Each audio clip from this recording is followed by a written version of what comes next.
In the dead of the night, the villagers of Kuntu huddled close, their whispers carrying tales of despair. That evening, Prince Agu had ordered the burning of the elder of Four's farm because the old man had failed to pay his taxes. The flames danced so high into the sky as Ofor's family fled into the forest, their cries swallowed by the crackling fire. The smell of smoke lingered in the air like a warning.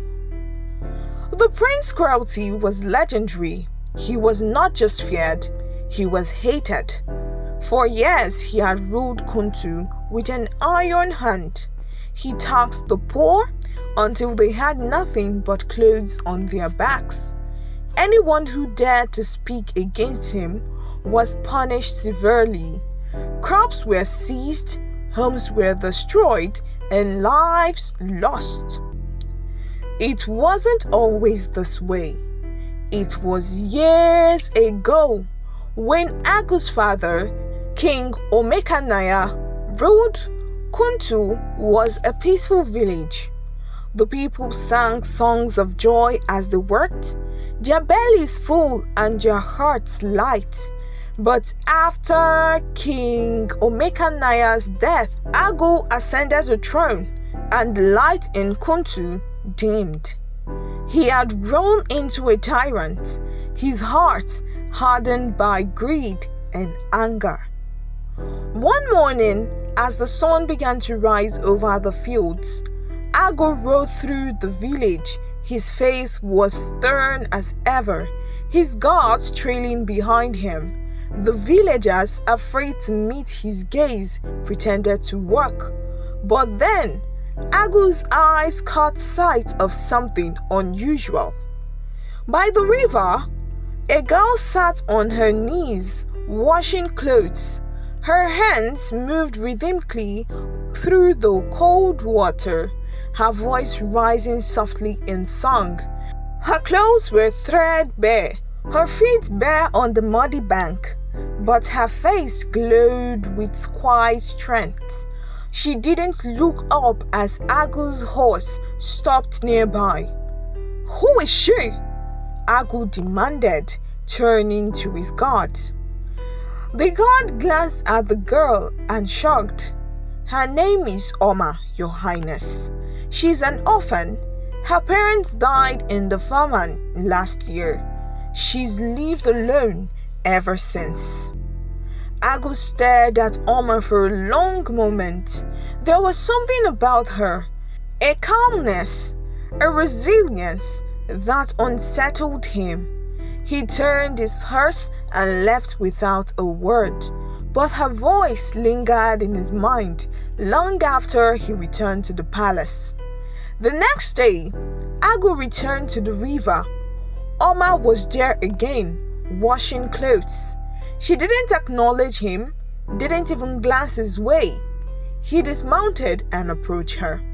"Why do you sing?" he asked abruptly. Oma looked up, her dark eyes locking onto his. "Because it is the only thing left that no one can take away from me," she said simply. Her words struck Agu like a blow. For the first time, he felt the weight of his actions. He had taken so much from the people of Kuntu, homes, food, family, but this girl held onto her spirit. He found himself returning to the river every day. At first, Oma barely spoke to him. She kept her focus on her work, her answers short and guarded. But over time, she began to open up. She told him about her parents, who had been farmers, and how they had died when the crops failed. She spoke of the nights she spent alone, hungry and cold, and the songs she sang to keep herself company. Agu listened.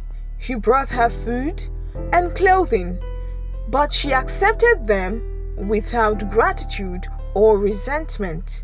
She treated him like an ordinary man, not a prince, and it intrigued him. For the first time in his life, Agu felt something he couldn't name. One evening, as the sun dipped low over the horizon, Agu asked, "Why do you talk to me? You know who I am?"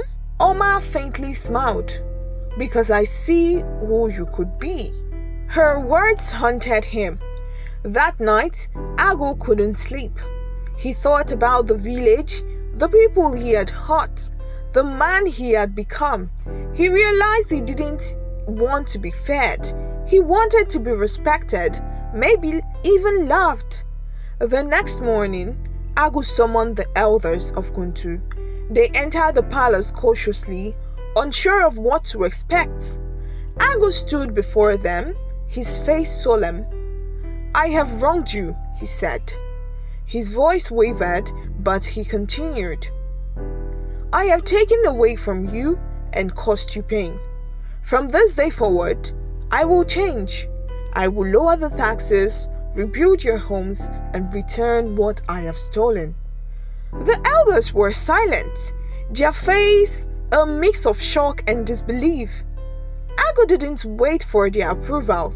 He went to the fields himself, helping to repair the homes he had destroyed. He released prisoners from the palace dungeons and gave back their lands. The villagers watched in awe as the prince walked alongside them. At first, they were wary, but over time, they began to trust him. They saw that he was sincere and that the man who had once been a tyrant was now their ally. Oma stood by his side through it all. She became his closest advisor, her wisdom guiding him as he rebuilt the village. When Agu finally asked for her hand in marriage, she hesitated only for a moment before agreeing. The wedding was a simple affair, attended by the entire village. The people sang and danced, their joy echoing through the night. Under Agu and Oma's rule, Kuntu thrived once more. And though the villagers never forgot the wicked Prince Agu had once been, they forgave him, for they saw that even the hardest hearts could change, and sometimes all it took was a girl who dared to sing by the river. Thank you so much for watching this amazing story. I hope you did enjoy the video. Do well to leave a comment on the lesson learned from this video. Do not forget to like the video, also subscribe and turn on the notification bell so you can get notified when we upload more amazing stories and interesting folk tales like this. Until I come your way next time, bye bye.